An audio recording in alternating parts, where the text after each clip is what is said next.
All right, well, good evening, everybody. I don't really like the sound of my voice with a microphone. I want to talk with a deeper voice. I guess that's good for Halloween, maybe. Anyway, thank you, everybody, for joining us. It is really nice to be able to do this in person again. Miss your smiling faces. I still miss all your smiling faces that you guys are wearing masks. Thank you very much. So we're going to talk tonight about a couple different things about our progress over the last couple of years. I'm going to take questions at the end. I know. Okay. But before we start the meeting, just said it, a pledge of allegiance. Would you like to do Pledge of Allegiance before we start the meeting? Okay. Let's go ahead and do that then. Everybody stand up. All right. I pledge allegiance to the flag of the United States of America and to the republic for which it stands, one nation, under God, indivisible, with liberty and justice for all.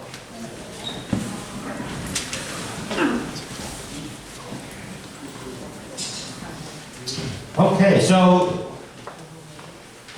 I promise I actually had nicer pants. I was going to dress up even more for you, but the zipper broke when I put them on.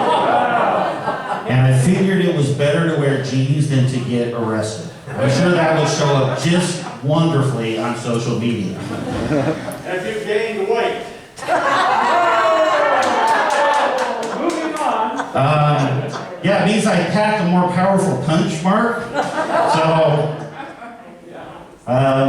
yeah, I try to lose it, but I keep finding it again. It's a funny thing about weight, isn't it? It sneaks up on behind you, huh? All right, and I have taken this poll a couple times, and I won't tell you the results till after you guys vote. But I didn't understand that. yeah, good point. You see. All right, long hair or short hair? Short. Anybody that thinks short hair, raise your hand. All right, what do we got? 1, 2, 3, 4, 5, 6, 7, 8, 9, 10, 11, 12, 13, 14. All right, long hair. 1, 2, 3, 4, 5, 6, 7, 8, 9, 10, 11. Okay, don't care at all. Okay, so that's what happens. We end up split about 50-50. But As long as it's neat. well, yeah, but I can't see my slides. So.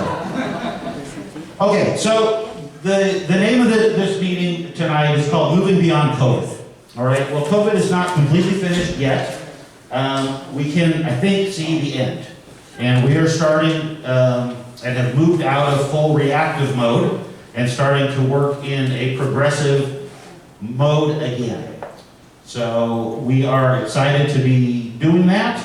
And right before we get into reviewing what we've accomplished over the last couple of years and what we're working on, and how we're going to be, what we're going to be doing in the next couple of months, I just wanted to share a couple opening comments related to COVID, because COVID is not getting the attention it was getting before.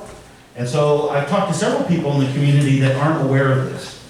And this one was published on September 10th, that Fresno hospitals are on the brink of rationing care amid the COVID surge. So the Community Regional Medical Center in Fresno reached actually levels higher than it had previously when we had the spikes before. That's due to the Delta surge. And I'm not sure if you guys are aware, but in the Central Valley, down actually in Kern County, California deployed the National Guard to hospitals that are overwhelmed. The number of COVID cases in the ICUs in the Central Valley is about 3 to 4 times what it is in the more populous areas of the rest of the state. So even though California as a whole has lower COVID numbers than any other state in the nation, in the Central Valley, those numbers are spiking, those numbers are skyrocketing. They're higher than they were at the peak surge before. And if you look at the differences in those other locations, even with greater population, what you find is they implement mask protocols. So the evidence seems to be showing that masks help reduce the spread of COVID. So based on the scientific evidence available that I had reviewed, we put in place a mask protocol here at the clubhouse. So masks are required here at the clubhouse. So I would ask anybody that's not wearing a mask to please put a mask on. This is not a political statement. It is not, I don't know how masks became politicized. Sir, if you would like to stay, you do need to wear a mask. We have ones on the table for you then. No, it's not a law, but it is the rule of the association, and the association gets to set the rules. So I'll see that in writing. it's posted on the front door. In the bylaws. Not the board policy. Put the mask on. You guys in your mask, please. Chill out. Wait a second. All right, hold on, guys, hold on. Let's not politicize this. The data is not political.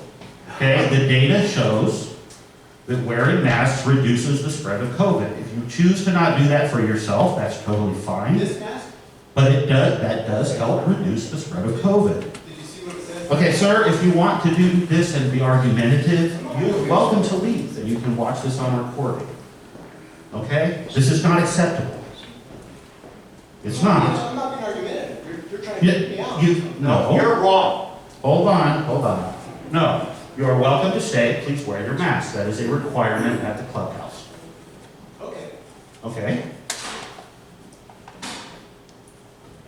Inadequate. Okay, that does not work, sir. Wear it properly, please. Give me an N95 mask that does something, and then I would do it. That mask is for Okay, exhaling, guys. not inhaling. This is not, okay, protecting yourself is one thing, protecting and caring about other people is another. We have had rules like this for years and years and years. We're required to wear shoes, we're required to wear shirts, we're required to wear pants when we go into public locations for public health and safety. This is a minimal disruption. It is a minimal disruption, and there is strong evidence to support this, which is why we have that policy at the amenities. In addition, there is an economic cost to us. We currently have multiple employees that have been exposed to COVID and are out on quarantine. So when that happens, then we lose productivity. Now, if you are wearing a mask, the CDC says that even if someone tests positive for COVID, you have not met the exposure levels. So if we didn't require masks at the clubhouse and let our staff not wear them, if there was a COVID case, we would have to send the whole staff home. So there's an economic component of this as well. So, again, it's not a political statement, it's a science statement, and I did just want to share why, we have that policy in place. I do see the end of it, okay? And I don't like wearing masks either, really, I really don't. But I think the public health benefit, the preponderance of evidence shows that the public health benefit, I think, is quite significant. Okay, so that out of the way, let's move on and let's talk about what we've accomplished financially over the last 3 years. And I've titled this slide "From Insolvency to Solidity." So if you look at our cash balance on 7/18, which was the beginning of the first fiscal year in which I started as general manager, and it is typically the month that we have the highest cash balance. And this includes all of our cash in our operating accounts, our cash in our reserve accounts, and our cash in our PRP accounts. So in July of 18, we had $1.856 million. Our cash balance on 7/21 was $3.094 million without counting the PPP funds. Counting the PPP funds, our cash balance on 7/21 was $3.624 million. So we have essentially doubled the amount of cash that we had available to the association in the last 3 years. So the cash change without PPP, was $1.2 million. We also have spent over the last 3 years a little over $750,000 on doing remediation and repairs to our amenities, fixing the clubhouse, fixing the cafe, buying some additional equipment, doing some roads treatments. So when you look at those two pieces together, our net improvement without PPP is just shy of $2 million. So we're $2 million better off today than we were 3 years ago. Thank you. It's kind of a big deal. Yeah? And that's without PPP funds. When you add in the PPP funds, which is about $530,000 that will go to YLOA, the other 120 goes to YSPC. But when you add that in, we're $2.5 million better off than we were 3 years ago. I mean, that's pretty astounding. That did not happen by accident. It happened through careful planning and a lot of hard work. But I'd like to look at this in a slightly different way, because I think it helps the community understand the numbers and the progress we've made in a different way. So in 2018, which was the year before I became general manager, that budget was written before I was here, right as I was starting. There was an increase of $117 that year. In 2019, based on the financial analysis I presented to the board, we bit the bullet and did a large increase of $265 so that we could have some money to actually get things done. And then in 2020, we did an increase of $74 a year. So the cumulative increase for 2018 to 2020 was $2.156 million. Okay? The net improvement without the PPP funds, meaning how much cash is in the bank and how much money did we directly invest in fixing our amenities, is $1.988 million. Meaning that 92% of those additional monies that we brought in are either sitting in the bank or were spent on fixing stuff. Okay? In other words, over the last 3 years, our operating costs for the rest of our organization have only gone up 8%. Okay? Now, wages, because of minimum wage changes, actually would have driven that up approximately 12%. So in fact, our operating cost average over the last 3 years, is, other than wages, is less than what it was 3 years ago. Okay, I'm going to say that again. Overall, our operating costs, with the exception of wages, are less than they were 3 years ago. We've actually reduced operating costs by about 5% on average. So it's not just that we're raising dues to bring in more money, we are also working to be more efficient with the money that we have. So, how did we do that? Well, we followed the principles of smart spending, which had us focus on the items that generated the best return on investment. We spent money up front, but then it saved us money down the road. So like replacing the roof, like replacing the air conditioners. Those were smart ways to spend money because they reduced our operating costs every year in the future. All right? We had significant labor reductions at the pool. By simply putting up signs and an automated gate, we were able to reduce annual labor costs not insignificantly. And then we had labor reductions via workshare. And that was, has been quite a benefit and was a little bit of an unusual circumstance. But it also helped us, avoid a special assessment of $1.1 million in 2020, or $500 per lot. Our reserve study that we did in 2020 showed, as we knew, that we were very deficient in reserves.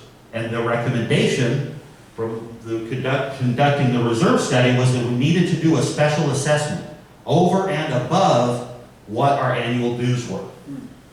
Now, I'm working with the board and coming up with an alternative plan for doing that. We did not do that. So we saved $1.1 million, or $500 per parcel in a special assessment in 2020. All right? Now, our reserve target based on the last reserve study, is about $4.8 million. Okay? We're still not there yet. We've come a long, long way from where we were. We still have farther to go. But we have made faster progress and better progress than what we forecast. And I would say that this is an extraordinary result in any 3-year period, much less one in which we've been dealing with COVID on top of that. All right, so I wanted to give you guys just an overview from a financial perspective, maybe looking at the numbers in a little different way and understanding what they mean a little differently than just a typical financial statement or a P&L or a budget report. But every measure that you look at, we have made substantial financial progress. We are no longer on the brink of insolvency. We actually are in a solid financial position, and we actually are able to continue moving forward and allowing and taking care of the responsibilities that we have, the fiduciary responsibilities that the board has in particular to implement repairs and maintenance on our existing amenities. So, yeah, anyway, I'm very, very proud of what we have accomplished. So, Could we get something that we can read better? sure. We can't read half the stuff you're talking about. Sure. We'll do different colors on that. So, now Dave, I think most of you guys know Dave Cole, who has been around this place. How many years, Dave? Oh, 25 years. So Dave's been here 25 years. He's seen a thing or two in his day. I've seen some stuff. Yeah. And Dave is not with us formally and officially anymore as an employee. So I thought it would be interesting and asked if he would be willing just to share what his experience was over the last 3 years, how he sees things going, and how it compares to things before. Okay, well, And just real simple from the heart. What do you think? We're better off than we were before? what can I tell you? Yeah, we're way better off than we were before. I can remember, there were some years, Mark probably knows, when we had literally maybe $20,000 or $30,000 in reserves. From a financial standpoint, I don't think we've ever been in a better position. And again, I only go back 25 years, but I know from the time we've been here that this is the best financially that we've ever been in. The things that I like the most as a homeowner and having run the amenities in the clubhouse is what has been done with the amenities. For many, many, many years, it was talked about. I was talking to my wife, she runs the cafe, and just before I came today, and I said, wasn't there a plan like 20 years ago to renovate the cafe? And she says, there's been a plan for longer since we've been here. And nobody ever pulled the trigger on it. Never happened. And so over the years, we've heard lots and lots of plans to do things, but in the last 3 years, 4 years, 5 years, there were, the plan to do something about our roads and the pipeline. It's been talked about, and it's actually being implemented now and has been. And of course, those two subjects are hot topics. And the one thing that I see is when you're talking about roads and pipelines, you can't have a hard and fast plan, that's the way it's going to be, period. because there's so many things that come up. And so it has to be fluid. And that, I've seen that happen in the last 3 years, where problems will arise and the board and management will get out of the problem and get into the solution and say, okay, this is what we need to do now. And you know, you get the pushback from, most of the pushback that I've seen over the years is from folks that just don't have all the information. So another plus in the last 3 years especially, and I tip my hat to this board, the last couple boards, and Jonathan especially, for doing things like this and putting the information out there. If you're willing to go through the channels to get the information, that information can be had. And if you look at it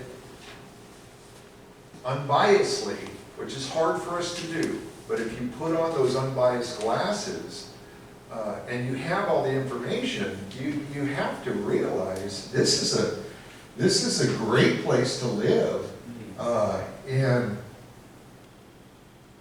it's a great value too. Okay, I'm pretty cheap.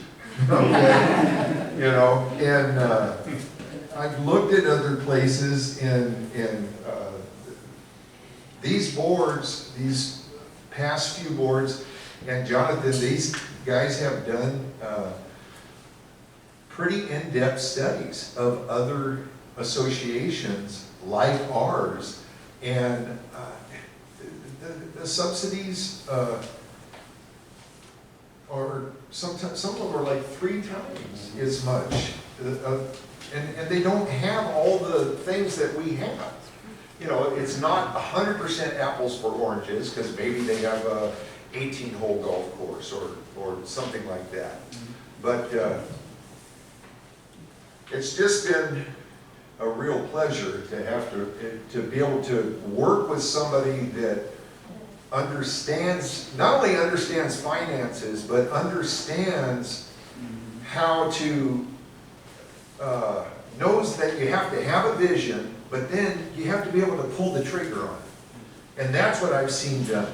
You know, so much has happened in the last 3 years. It's just mind-boggling to me. It really is. For 20 years, I've been begging to have the men's bathroom redone.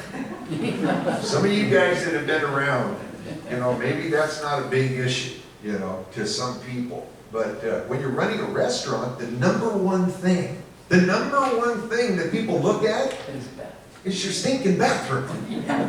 And when you're embarrassed to, it's just embarrassing.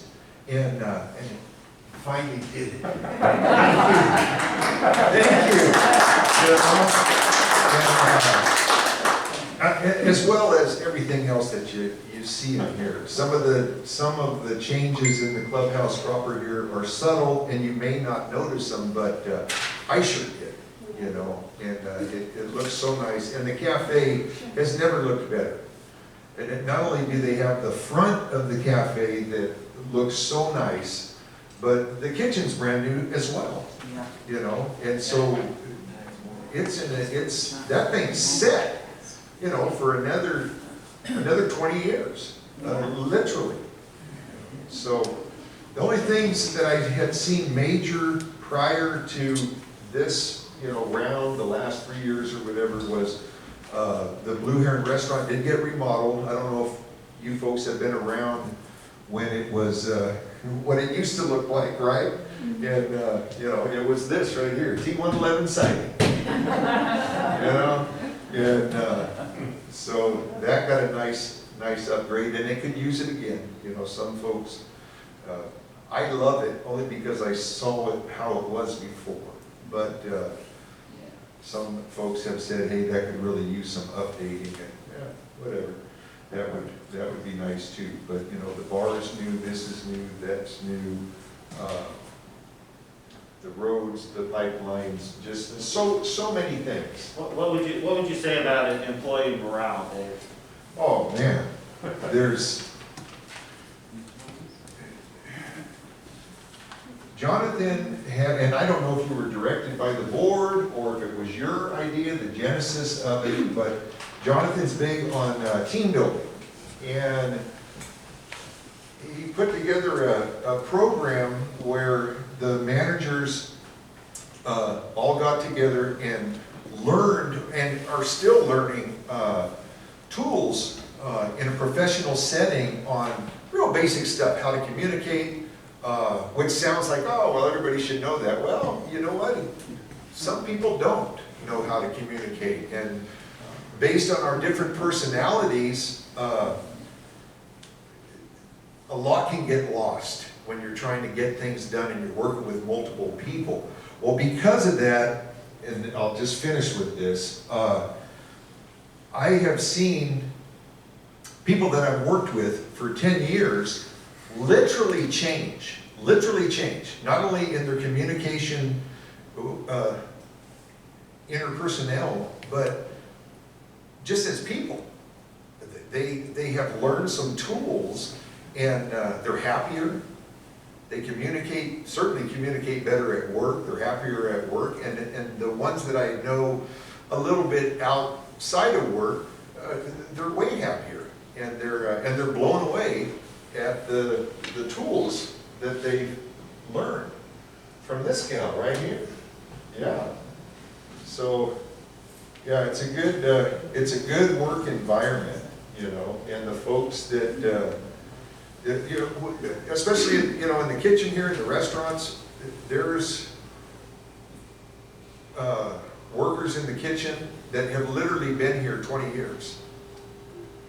20 years, 17 years, 12 years, a couple, 8 years. And that's, you know, that says a lot about an organization. So it's not all doom and gloom. You know, it's a great place to work, and it's especially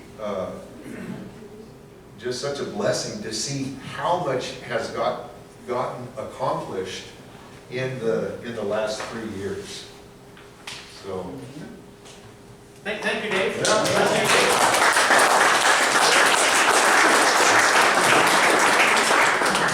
So, like I said, those things don't happen by accident. They happen because we make a plan, we work together, and we keep chipping away at those things and at our plan, even when we have setbacks, even when we have things like COVID.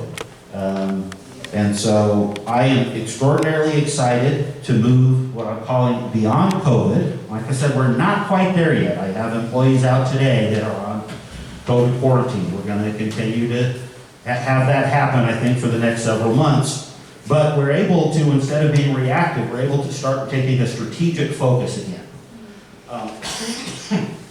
And the strategic focus, to me, is what the exciting part is. That's how we make change. That's how we move from where we are to where we want to go. And so I wanted to share with you where we're going to be focusing those efforts, because we know there are lots of areas we still need improvements. Okay, the financial numbers are great. If we don't have money, we don't operate at all. So that was critically important for us to address that. Employee morale and employee interaction was not that great when I got here. And we've made significant progress on that. In fact, we had about 85% of our employees on an independent survey in May say that they were satisfied or very satisfied with their job. Excuse me, I need to. You need some water? Thank you. You got it. So that's actually about the opposite of what it is in most organizations. They actually have about 15 to 20% of their employees engaged that actually care about what they're doing, rather than just show up. You know, we're flipped. We have about 80% of our employees that are engaged, that really care about what they're doing. And that's the foundation that really is the foundation of the entire culture and moving forward and everything that we want to do and accomplish in the future. That said, there are lots of things we still have to do. There's lots of things that need more attention. There's lots of things that continue to need improvement. Where we're going to be focusing on those things over the next several months is first in customer service.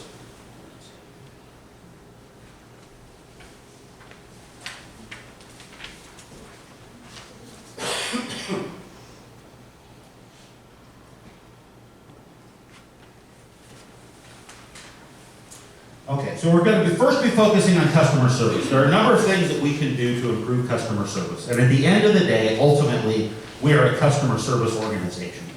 So I'm going to talk about that in a little bit more detail shortly. We're refocusing on PRP and roads, but we have made progress on those things. There is more progress and more efficiency that can be made. We were literally in the throes of updating our processes, procedures, and tools right when COVID hit. In fact, we got called home from a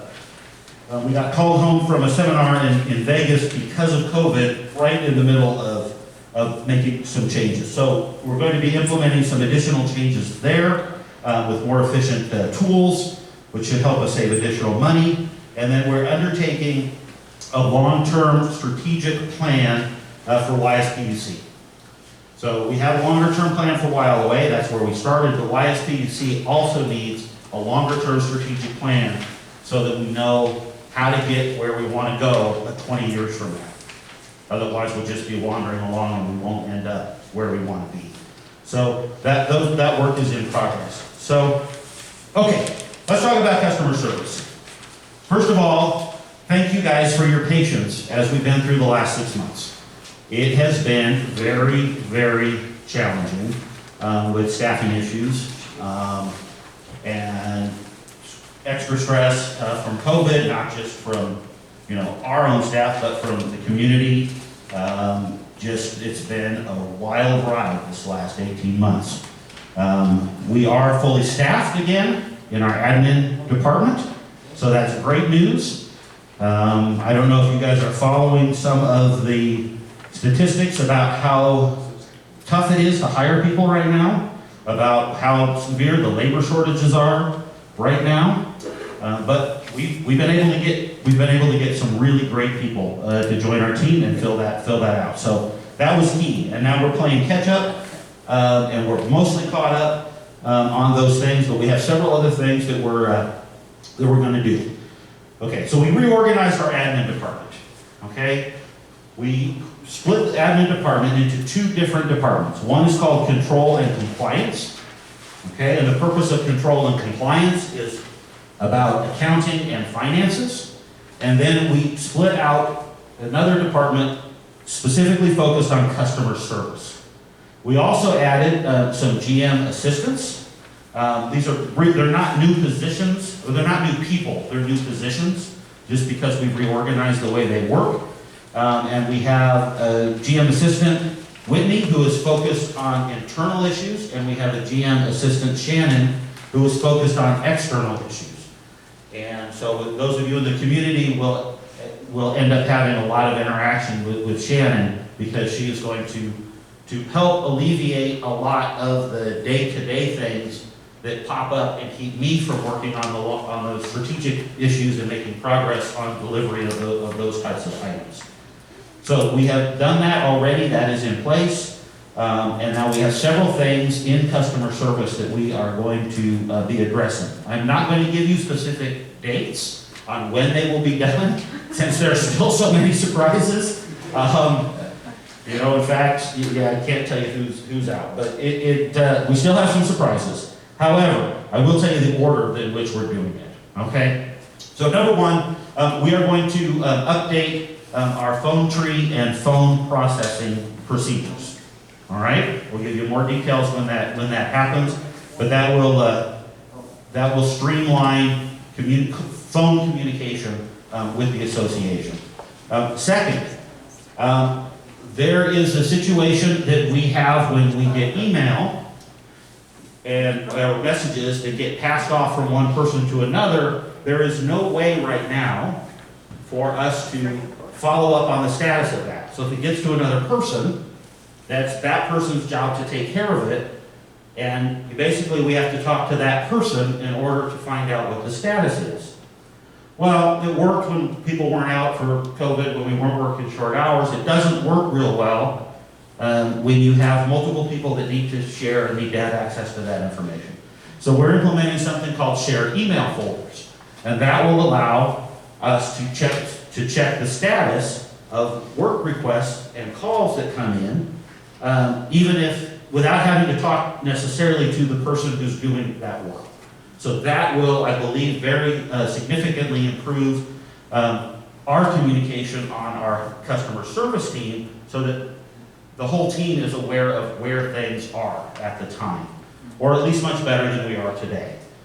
The next piece is the online payment piece for YSPUC will get implemented one day way or another, and that will facilitate and reduce the amount of work that it takes to process those payments. And that's coming very soon. Then we have another technology called Zoho Click. Zoho Click will first be implemented with our employees, and what that does is it's a corporate texting platform, so that we're not texting messages back and forth on individual phones, which obviously when those kinds of messages go back and forth, they're very difficult to follow up on, and there's no visibility to anybody else in the organization about what's happening with those, all right? So we're going to implement that on our customer service and across our whole organization. Then the next part is Zoho Click also serves as a much better communication mechanism for the community. So a couple of years ago, William and I put together the text alerting system that we have, and William gets a lot of the credit for piecing those pieces together. There's, how many pieces? Well, we got, what, 6 different pieces of software that talk to each other in order to handle that? At least 4, yeah. But Yeah. And there also is a cost. When you do corporate text messaging, there's a cost per message. So every time we use that system to send a message, it costs us, well, it's about 60 bucks, right, roughly? A little less than that, yeah. But Yeah. it depends on how long the message is. Yeah. So if the message has to get broken into multiple texts, you gotta pay for each one of those. Also, there's no ability for us with that to target different topics or different areas in the community. It's either you're signed up for the alerts or you're not signed up for the alerts, all right? And so some people have said, well, why don't you send out more alerts? Well, we don't really want to bother the people that don't want them, and we don't want to have to pay for that every time we do that. It can get very pricey if we were sending out a text message every day, for example. You know, all of a sudden you're talking about thousands of dollars of extra expense. Well, what Zoho Click allows us to do is it will allow our community to connect. It's on a standalone texting platform. You will have a web app that you can install on your phone or your computer at home, and you can sign up for different channels that you might be interested in. So you could sign up for water announcements, sign up for security announcements, sign up for announcements about board meetings, and we could even set it up so that there are different geographic areas in the park, so that if there's a water outage in one area, we wouldn't necessarily have to target everybody with that. So it provides a lot more flexibility and a lot more interactivity and focused targeting for those things. So I think that people will appreciate that. Those that want more communication will be able to send that out. Those that just want information about specific things will be able to handle that also. All right, and then there's another piece of Zoho. It's called Zoho Connect. And what Zoho Connect is like a private Facebook portal. All right. So we're implementing that. We've been using that with our committees for just about a year. We've been trying it and doing it in various ways. We've learned a lot as we've been through that process. But we're going to be implementing that for our employees. And then we are going to be implementing that for the community. All right? So what that will allow us to do is engage with the community in social media. Some people ask, why don't we do that now? And there are a couple reasons for that. The platforms that are available, like Nextdoor or Facebook, those are controlled oftentimes by the people that create the forum. So we can't actually engage in a real-time, non-biased conversation because they don't let us participate, number one. And number two, we'd be constantly running around all different places. There's no central place where we can, look at communications and respond to them. It's similar with Nextdoor. People can post something on Nextdoor and they can turn off who can post to it. So we can't really engage in social media in those tools in a constructive way. So we will be implementing Zoho Connect for the community, where those that want to connect with us that way, those that want to communicate, those that want to, post and have other people in the community respond to them, those that have questions, those that want to say something negative about us, that is, will be totally open and fair game. As long as people don't make racist comments, political comments, and religious comments, it'd be fair game. We're attacking our employees, by name. And that though will give us a chance to respond and to engage with the community in the social media platform for those that want that experience. And so I do believe that will help quite significantly. So one thing that you guys may or may not be aware of, there recently was a round of Nobel Prizes awarded. All right, one of the people that won Nobel Peace Prize in this latest award actually did an expose on Facebook. All right, what they discovered is that Facebook knowingly incites people to get you to click. All right, their news feeds are not designed to give you an unbiased news source. They're designed to give you something that you're going to click on so that Facebook can make money. Yep. And the more you click on certain types of articles, the more other articles like that will show up. So maybe you've experienced this, but you click on one that's a clickbait and you show some interest in it, it's going to send you more and more and more extreme information that may or may not be valid or reviewed by anybody. And Facebook does this on purpose, okay? They know that Instagram causes problems for children, okay? So this isn't, to vilify Facebook. There's some wonderful, wonderful things about Facebook, and I know lots of people use it. And it's a great place to keep up to date with your family. It's a great place to keep up to date with, with friends from the past. Absolutely. Lots of grandparents connect with their kids on there. Fantastic with their grandkids. But it's really not a very effective platform for discussion and collaboration. It's very alienating and it's very divisive. And the more you use it, the more divisive it actually gets. So I worked for a company, we did a lot of Facebook marketing early on, and it was very, very effective. Okay, so I know quite a bit about social media and Facebook and how we can use it to build community instead of bring community down. So it wasn't always like this, but it's become more and more like this. For those of you that have not seen The Social Dilemma, I do recommend that you take a look at it.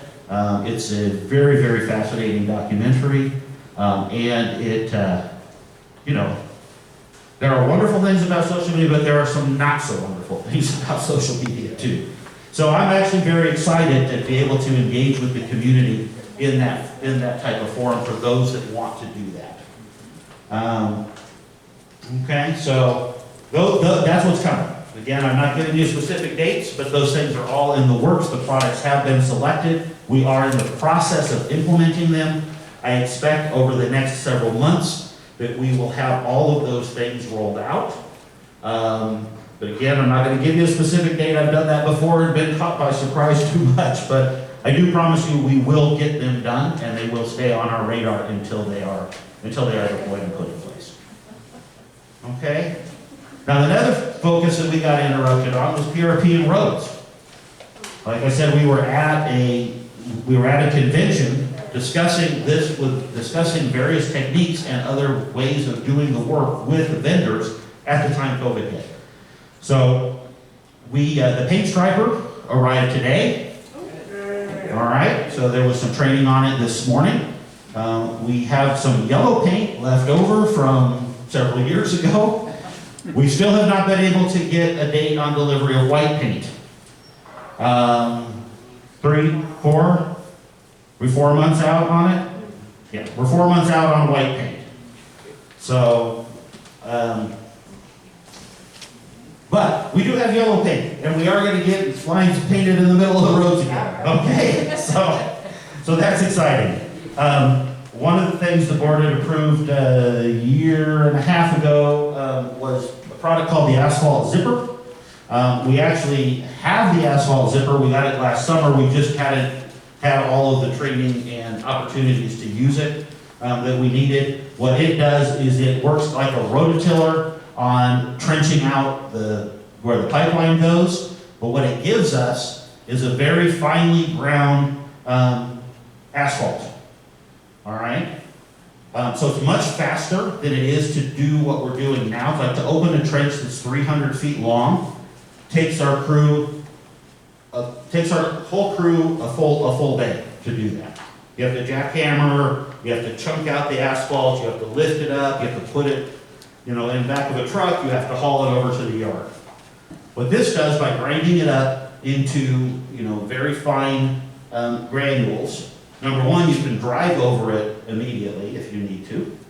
Number two, we can then take those granules and we can put it into the recycler that we bought, along with what's called a rejuvenator, which are some asphalt oils. And we can actually reuse those parts to make our own asphalt, to put back into that trench.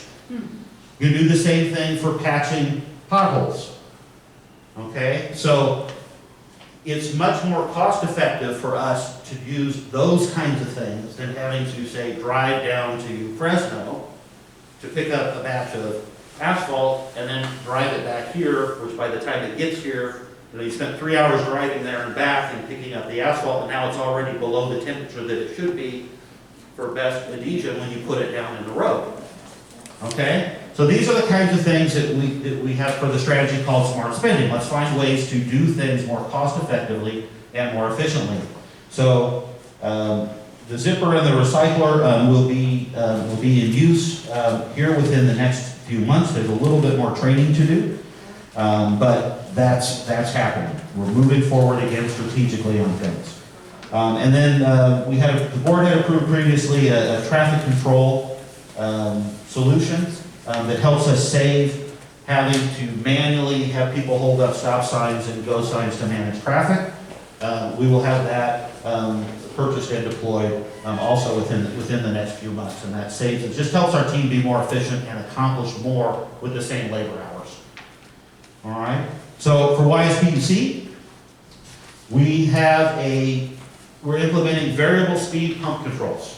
Okay. You go, what the heck is that, and why does that matter? Well, right now, our pumps either have to be on all the way or off all the way. All right?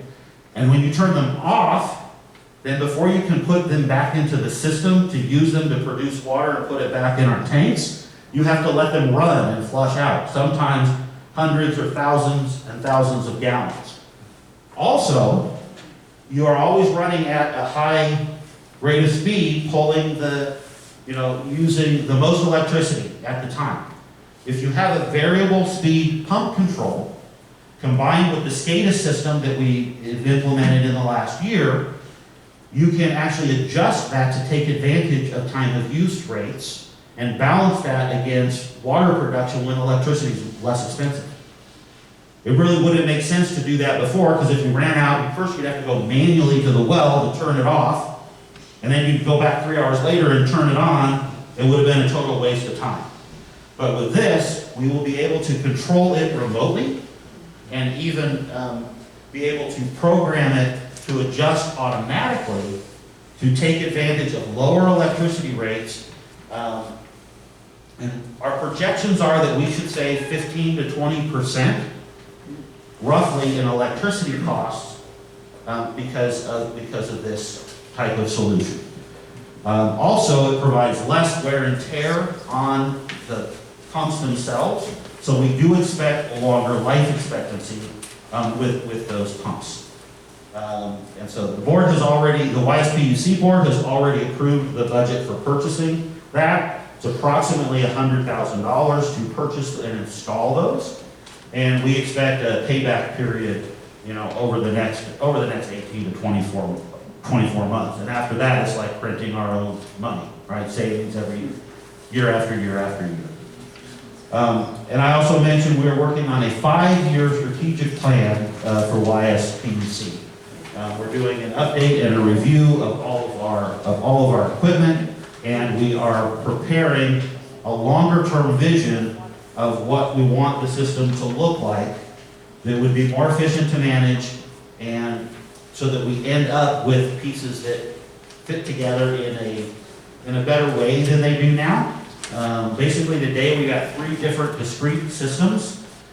Ken does a wonderful job keeping us in water despite all of the challenges we have and the age of the system, and but there's lots of parts that we can't get anymore, and if we don't do something about replacing those and updating those and finding alternative ways to redirect water, we are going to end up getting to a place where we have outages, or we have an ability to deliver water to certain places. So there really are some important things that we're addressing there, and that plan is actually already underway, and we expect to have the major points and outline of that completed within the next few months.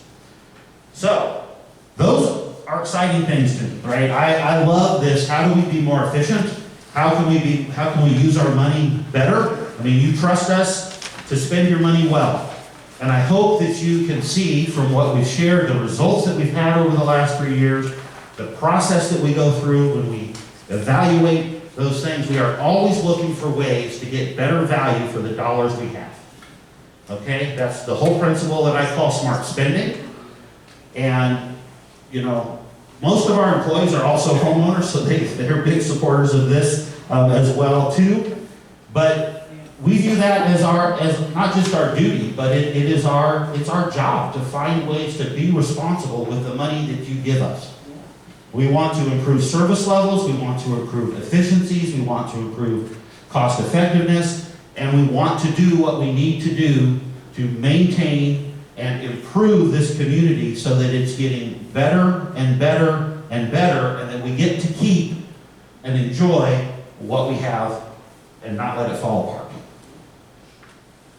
All right? Okay, I've got a couple more things just to cover with miscellaneous items. First, I'm going to touch on social media again just briefly. So when I started and met with all the managers, it's about 3.5 years ago, we actually met in the library, and I remember sitting at that meeting and I asked them, what is the thing you're most concerned about? What causes the most challenge and the most problems for you? Unanimously, it was social media. Okay? It was the negativity on social media. People commenting without having the whole picture, what Dave was mentioning a little earlier. People making assumptions about things. People sharing partial information instead of full information. But it was actually a really issue. That actually was the number one concern that our managers had when they got here. We had a team meeting today, and I just asked them, I was like, okay, well, how's this going for you? Because it's actually been bothering me a lot more lately. But they were like, you know what? We don't even, doesn't bother us at all anymore. And we said, that may be a bit of an exaggeration. Not that it didn't bother them at all. But it's not something that they worry about. It's not at the top of their list of concerns. They don't like it, but they feel engaged and connected with each other. They feel positive about what we're accomplishing. And they, are very positive about the work that they're doing, and they know that they're delivering and improving and accomplishing good things. And so it has much less of an impact than it did before. And that was actually really encouraging to hear today. I was actually surprised by that. Facebook we already talked about. The only other thing I want to add on that is when misinformation or partial information goes out on Facebook, it generates lots of extra work for us. Number one, it creates unhappy, upset people over things that there really isn't any reason to be unhappy or upset about because the decisions haven't been made yet. Number two, it generates lots of calls. So, Julie, give me we don't have to be a specific example, but say this summer when some crazy rumor went out, how many calls might you get? Non-stop phone calls all day, people asking me, saying to me, oh, you answer the phone. Facebook says you don't answer the phone, as they're tying up the line for someone trying to call in to get information or pay their bill. And it caused a huge frenzy, even with people coming down and, as you know, throwing names and threatening us. And it still goes on, mainly because of what is posted on Facebook. They don't want an answer. It's almost like they're so angry about not being able to get through, but they're tying up the line by calling it for unnecessary reasons because of things they see on Facebook. Yeah. And I don't know if everybody heard that, but basically Julie was saying this summer we had a post that says, oh, they're not answering the phones. And that led more people to call to see if we were answering the phones. Yeah. And it made the situation worse instead of better. And it's still happening. And so we are always willing to engage, to schedule a meeting, to talk about an issue. We really are. But it doesn't help when partial information or misinformation or incorrect information gets posted out. Somebody feels better when they do it, they post it, and they feel better. But the side effect or the impact of that really costs all of us money and time. Okay? So people just might not be aware of that happening. Well, when you call, you shouldn't be rude either, because, Yeah. a lot of that is going on, especially on Facebook, people are saying. We're in a weird place, okay? Over the last 18 months, it seems like civil behavior has been redefined. Things that used to not be okay are now okay somehow.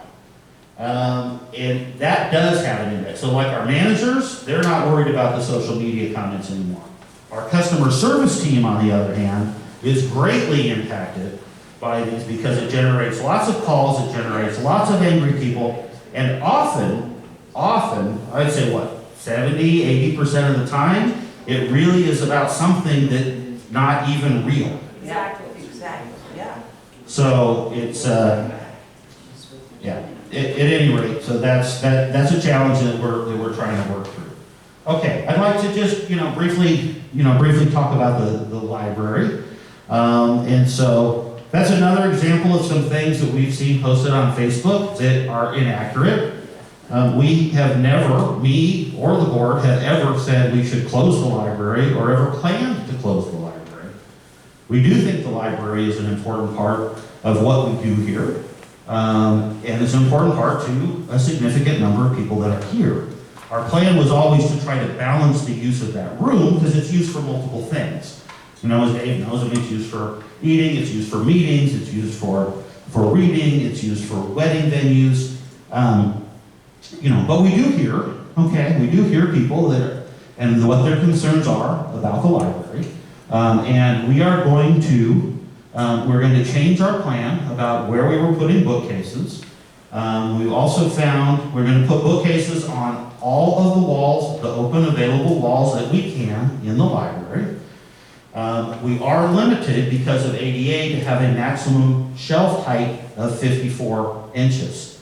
Okay, but we will maximize the amount of space that is available to put bookshelves along all the walls, including under the windows, including on the back side, and we're actually even going to come out and plan to put bookshelves in that opening that currently is between the bathroom and the wall. All right? So, we do want to have engagement and discussion, and so hopefully that will help. And Ken Sartain actually drew up some designs for that today, and we're actually going to we want to meet with the people that operate the library and just go through those plans and show them what we're doing and what that looks like. So just, Could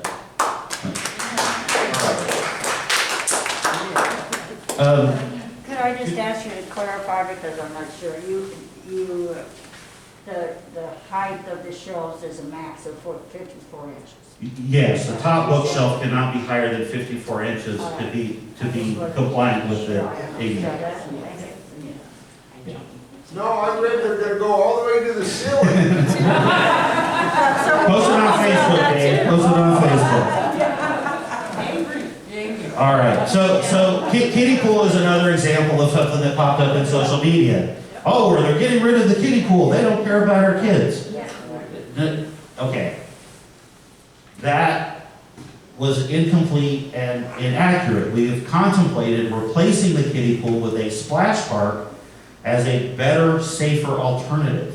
However, no plans have been finalized about what is happening at the pool. And in fact, we had a special board meeting last week where we've decided to focus on ADA compliance across all of the amenities, okay, rather than before we address the other changes at the pool.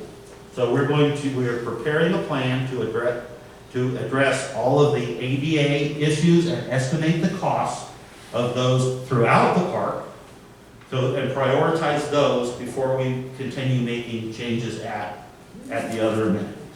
Okay?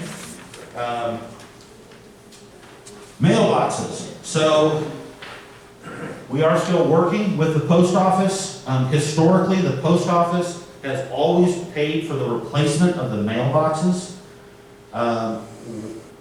The local postmaster is on our side and is working to have that happen. So we don't have a final answer yet, but we are working to get that to happen. If we have to end up replacing them, the ones that are broken, it's a cost of, I think it's roughly $65,000. Ken, you ran those numbers, am I right? For the ones that are currently damaged? To repair them or replace them? To replace the damaged ones. Oh, much more than that. I mean, if you replace all the mailboxes, it'd be, the post office would probably be spending about $250,000. Yeah, to replace all of them. Right. Right. The ones that haven't been already replaced. Correct. The old ones. Correct. Yeah. Yeah, but for the units that are actually damaged, I think the cost estimate we have there's around 65. So we're trying to get. They can put hardened blocks on. They have another series of newer blocks now that they can put on that are much harder to break into, which are cheap. And so we are working to get the post office to cover that cost so that it doesn't come out of the homeowner's pockets. That's the alternative. So, that is in process, and we will keep you posted as that develops. Okay, and then I'm gonna open up for Q&A, and then I'm gonna hit the last item on that list after that. So, I know you've been waiting a long time. What's the question? My name is John Shear. Right? I live here since 1994, okay? What is being done on the streets? Nothing. You never replace any streets through the whole park. You keep nothing, refinish with nothing. All you do is put the oil in, and that's it. When you drive over, it's not like running on a rumble board. Okay, That's what it sounds like. so this is John Shearer. You've been here since 1996? 94. 94. And he's wondering what we're doing about the streets. He says putting the oil on them isn't fixing them. All right, so John, that's a great question. We do have a longer-term road strategy. It actually is part of the Fix Our Stuff plan. We actually need about $1 million a year to be able to spend on the roads to make any sizable progress on actually replacing the roads. So what we're doing in the meantime is we're trying to do whatever treatments we can to the road to extend the life of them. So I know the signs say oil. It's actually 3 different treatments that we did to the roads that do different things.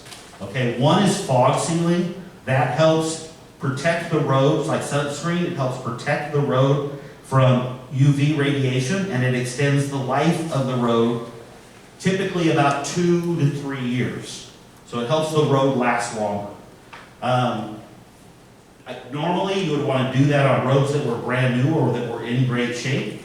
Unfortunately, our roads aren't in that position, so this, is helping us get them to last longer until we have the money to actually replace them correctly. The second thing that we're doing is something called reclamite.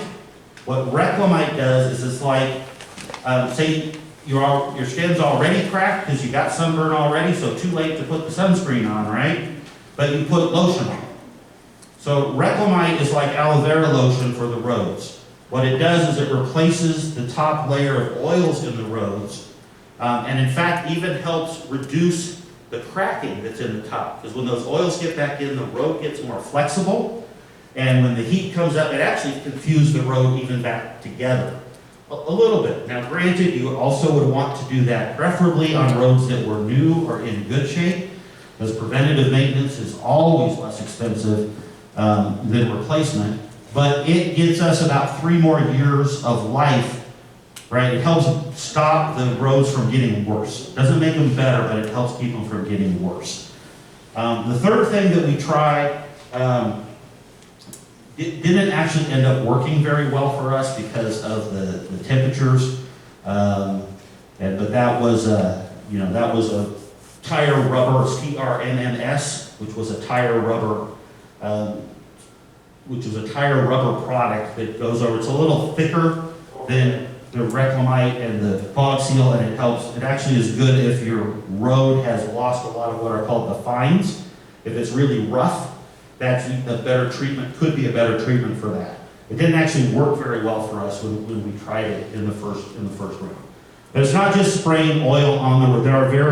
There's a lot of science and a lot of research to pick the products that specifically would help us get the roads to last longer, so that we can save up the money to actually fix them correctly.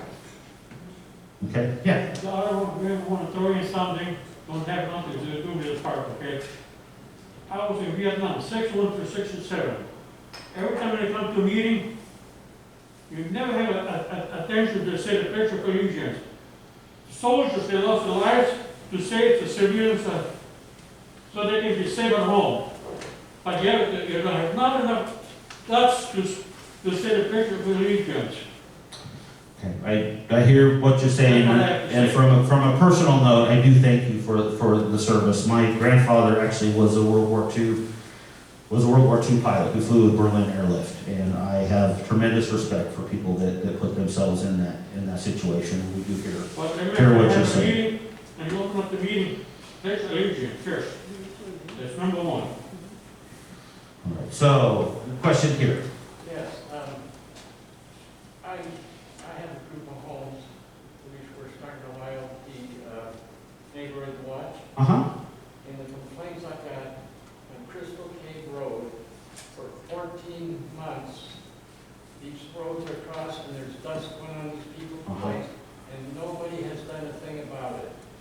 Okay. So just drive down that road, and if you see it, it has not been touched.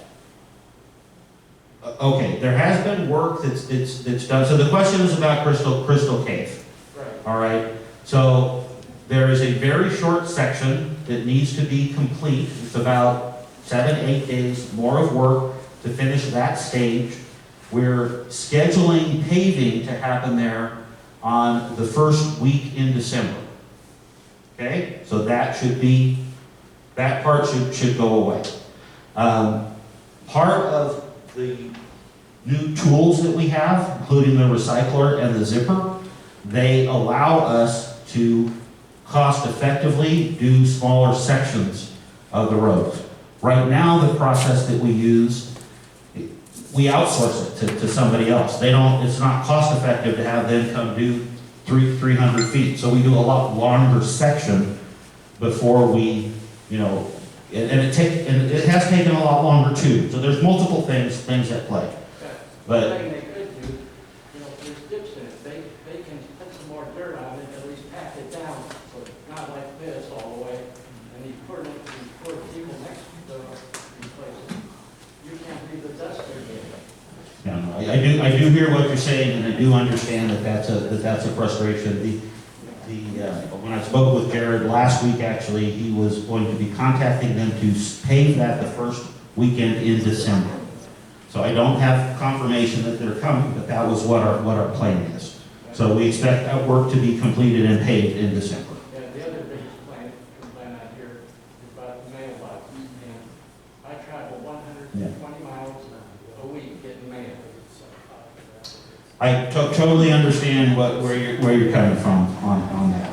The post office would like them to be replaced too, because it creates a lot of extra work for them. The question was about the mailboxes. He said he travels 120 miles a week to pick up mail. We are working on that. I would like to not have the association spend the $65,000 to fix them if we could get the post office to do it, but I do understand the frustration. I do know that they have mailboxes at the dollar store. So I'm using that, but we've lost mail so far. have you? Yeah. So, all right. Other questions? I think we're back here with Mark. This isn't a question, Okay. it's a statement. That's allowed to, so. I've been with officially with the association for many years now. And as a director for several years. And Dave, I just want to mention about David Pohl. He was with us as our head of the Blue Heron when I first came on the board, and he left for a few years. And when we had to get him back,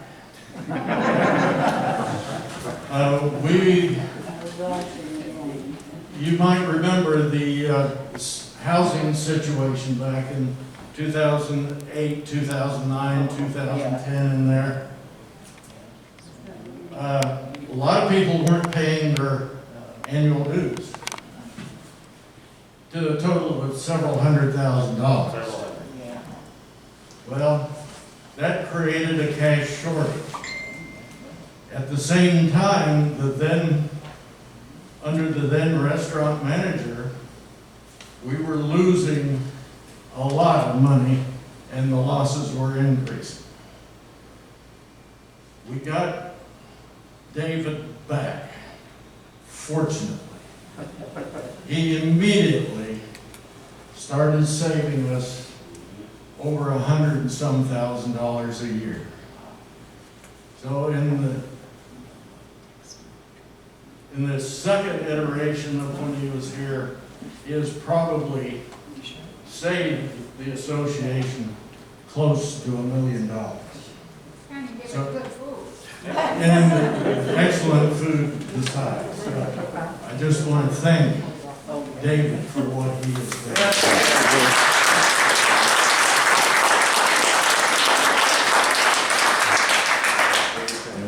If we keep talking like this, we're gonna make Dave cry.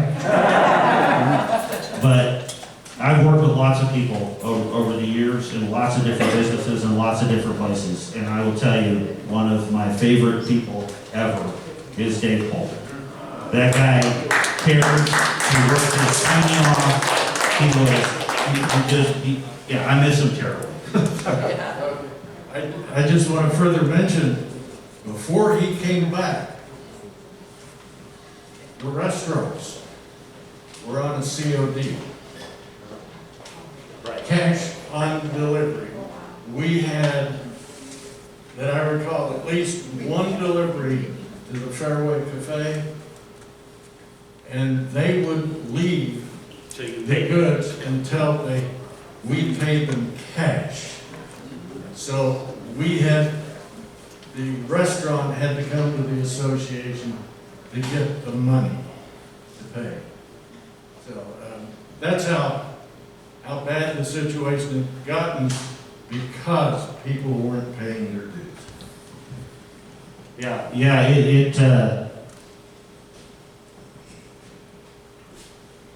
it was bad, okay? We're glad it's much better than it was, and we're going in the right direction, so that's a good thing. Yes, Doug. I just want to say on the phone call message thing, I came down and answered phones for a few weeks to help out. And a lot of times people say, well, I called, they don't call me back. Because all the message says is, you guys don't do a damn thing down there, and they hang up. Well, how do we know who to call back? So for those of you that didn't hear Doug, Doug is one of our board members, and while we were low staff, he actually came and volunteered his time to help us answer the phones. Okay? So that's just a small thing that our board members do. They put in an amazing amount of time and hours, and they do it all for free, just because they care about making this place better. But he got to experience firsthand, and I don't know that you really believed me when I would tell you that's what was happening until you experienced it on, because it sounds crazy, right? You're like, nah, you're exaggerating, you're making things up. No, we really try not to exaggerate with you. We want to tell you things as it is, as they are. And it's true, they call and they hang up. They call and they hang up and not leave a message. We don't know how we're supposed to call them back. And they go on Facebook and complain. And they would go on Facebook and complain. And that would generate more phone calls. Yes. I had a legitimate phone call in November about the first water bill that I received here. It was a legitimate call. It wasn't, oh, you don't return your call. I never got a call back. So maybe things had started. I never complained, still never got a call back. No, I am by no means saying things are perfect, and I don't want to make an excuse. So, I mean, you can't just say that people are. Right, no, I'm just saying. There were but it's hard legitimate for us- calls that did not get called back. Could- That's all I won't want argue that, I won't argue that at all. Correct. No, I will readily admit, there are things that we need to improve and things that we need to make better. We were right in the process of a number of those things when COVID did hit. So I'm super excited about making those improvements, and I do apologize that you had that experience. That's not the kind of customer service we wanted to Right, deliver. I never So- complained about it. I can understand that Yeah. rumors get started and then people call, which is ridiculous. But there were legitimate calls. Absolutely. Did not get called back. Absolutely. We are far from perfect, Yeah. and we do make mistakes. Me too. My point was that we can't return a call if they don't give us their name or their phone number to call them back. Right. No, I understand that. I did It's hard. get All right. a legitimate call. Any other? Not a call back. Okay. One very quick thing. I like the new water bills. I signed up when the first opportunity I had to get Right. an e-bill. And I'm wondering if I need to sign up again? You do since not. That hasn't happened. So the question I is, signed up with them somewhere. yeah, the question is, I signed up for e-bills, that hasn't happened yet, do I need to sign up again? The answer is no. If you turned in the paperwork, we have it, and as soon as that software is installed, we will contact you and start sending you those bills via email. Okay. Promise you, we're way looking forward to that too, because it will save us a bunch of time. So, Melissa. Now, did I miss the COVID carryover slide? Did I speak to that or did you skip it? I haven't, I skipped that one. No, I did, I covered it, right? No, you didn't. Didn't I?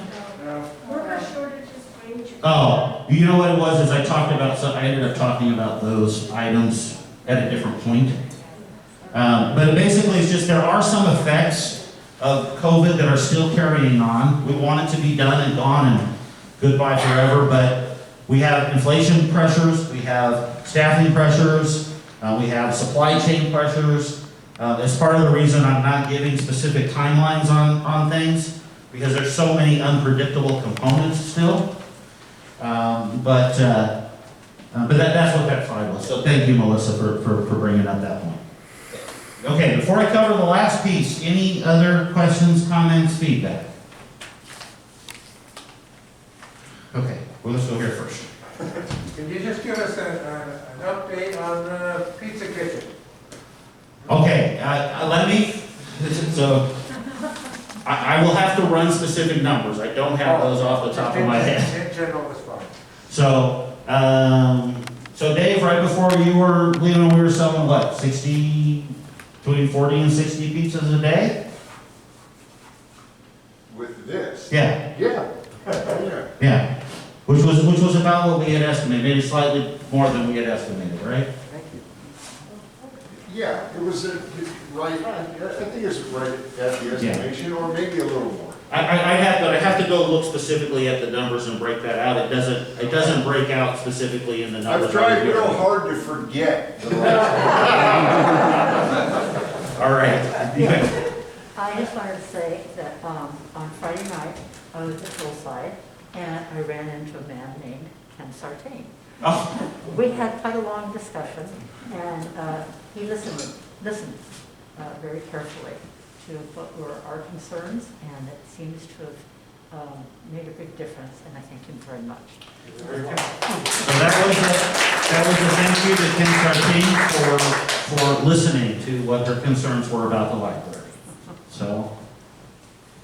I think one thing that some of you may or may not know, I really appreciate those board members who made the choice to come here tonight, and I want you all to take a look at them. They're here hours on hours. I know, I've been there. But they're taking a night, and they're coming here to hear what you have to say. So we need to thank them for that. Yeah.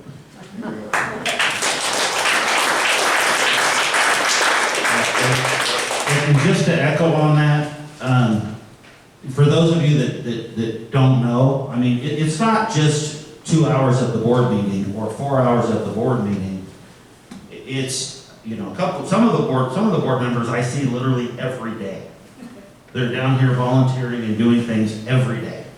So, Dave, you wanted to? Yeah, I just wanted to acknowledge Ken Sartain, Doug Dorsey for the PTOs, and I forgot about that. I didn't throw that into the spiel on things that have happened in the last 3 years, and that was a big thing. The big genesis of that was people in the community said, well, there's nothing for kids here. There's not a lot that families can come and eat. And so that was one of the reasons why we talked about the pizza kitchen, and the board took on that project and really expanded it and turned it into just really a gym. And that thing was done with, I think, 100% free labor, right? Or slave labor, right? I mean, these guys designed it, Ken designed it, it's a custom-made unit out there, and so my hat's off on that. Yeah. Thank you. Yeah. The value of that is, I mean, it was worth at least $30,000 in labor costs that was donated to us by board members. Just for me. That's because you charge such a high rate. No, but it truly is, I mean, it's really significant, the amount of effort that people put in. The work that Steve has done doing free engineering for our pipeline project. Literally a quote, we got a quote on that from an engineering firm to do something similar to what Steve was doing, is $50,000 a mile. And Steve, you did what for us, 7 miles? Somewhere between 5 and 7, I think. Yeah, something like that, about 4 to 5, you know, it's a significant savings.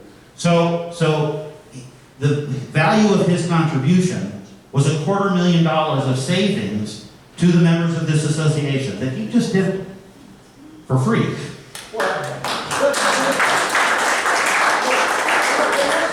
I didn't charge you because I was using my license and I needed to have liability coverage. But we donated the money back to the Ladies of the Lake for the scholarship fund and to the fire department. You know, it's kind of a, hey, you pay me and I'll pay them, you know, just to help the community out. Yeah, so just to clarify, what he's saying is, I said free, and he wanted to make sure that I'm being precise. We actually did pay him a small amount monthly or weekly, so that he was an employee, and then was covered under our insurance, and we were covered under, and his license then applied.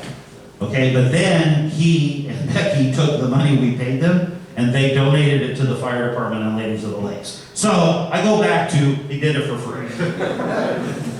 All right, William, you wanted to? Yeah, I'd like to say a few things. I don't know if you know who I am, William Miller. I do the YLP Life. I'm the Yeah, so William has been doing YLP Live for 7 years, every week. All right? Also, almost all of that work was voluntary.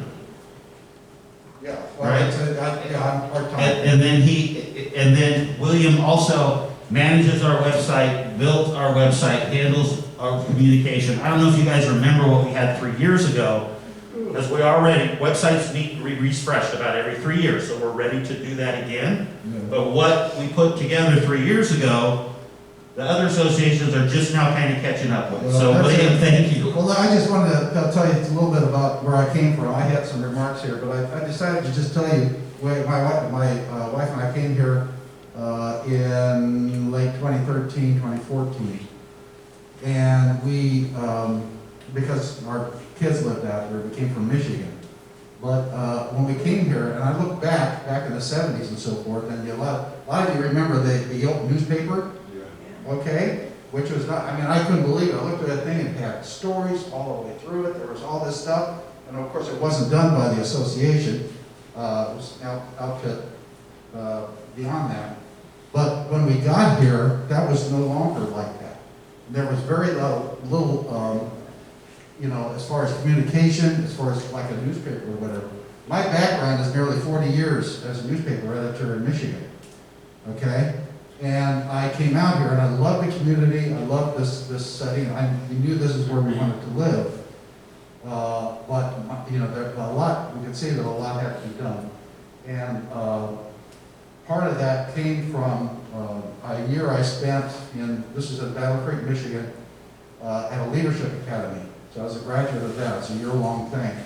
And I wondered what I would do with that, and I discovered this is just tailor-made for what I had learned in that time and all my years' experience as a newspaper editor. And that's what's given a lot of life to the stuff that you see.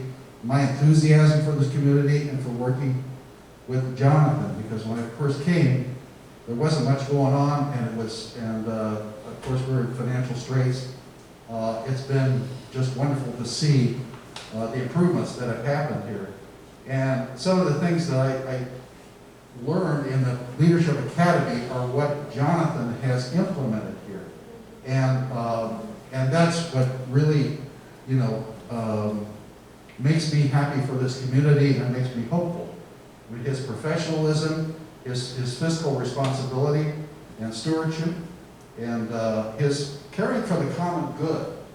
I think that's a big one. I thought about some things like that. I thought, you know, he does care for the common good and for this community. And before we were kind of an HOA, and ever since he's been here, we think of this in terms of it's a community, really. It's not just an HOA, because we've got, you know, 5,000 plus people here, almost 2,000 homes. We're like a small city. I really believe that's true from my experience, and that's been great.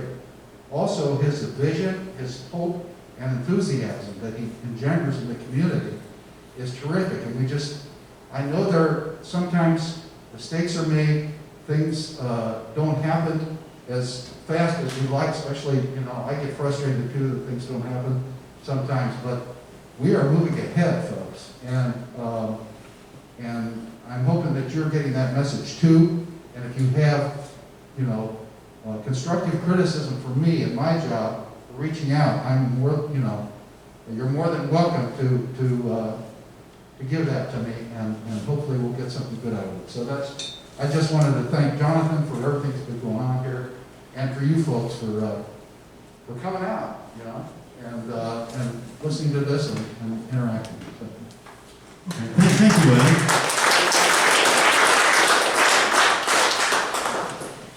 Just one final comment on what William was saying, just a brief add-on.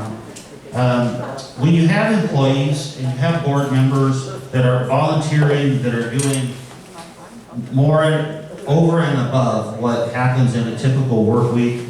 I mean, Dave was working, what were you averaging when I tried to get you to not work so many? You were 83 hours a week? 75. Okay, and we got you down just only about 2 hours a week, I think, from where you were. But so we have Dave working 75 hours a week. Okay, I've got other staff members like Ken Harrington that are working way more than 40 hours a week. Our controller works way more than 40 hours a week. I work way more than 40 hours a week. We have Davis sitting over here who volunteers time to work on our vehicles because he's passionate about what we're doing and he wants to have a professional image in our community and he wants to do a great job. Okay? He volunteers his time to come rewire them. All right? So those are the kinds of staff and employees, that we have, and it really is demotivating for them when they are, and me, when there's unfounded negative comment in social media. It really has a big impact. Doesn't mean, you guys probably have heard me say this several times, disagreeing is totally fine. Having different opinions, totally fine. We bring more to the table when we have discussions and we have differing viewpoints. We're not going to make everybody happy ever, but we're trying to make them do the best we can for the most people in the community. And that sometimes means weighing things differently than you might. But we do still care about what your input is and where you're coming from. Okay?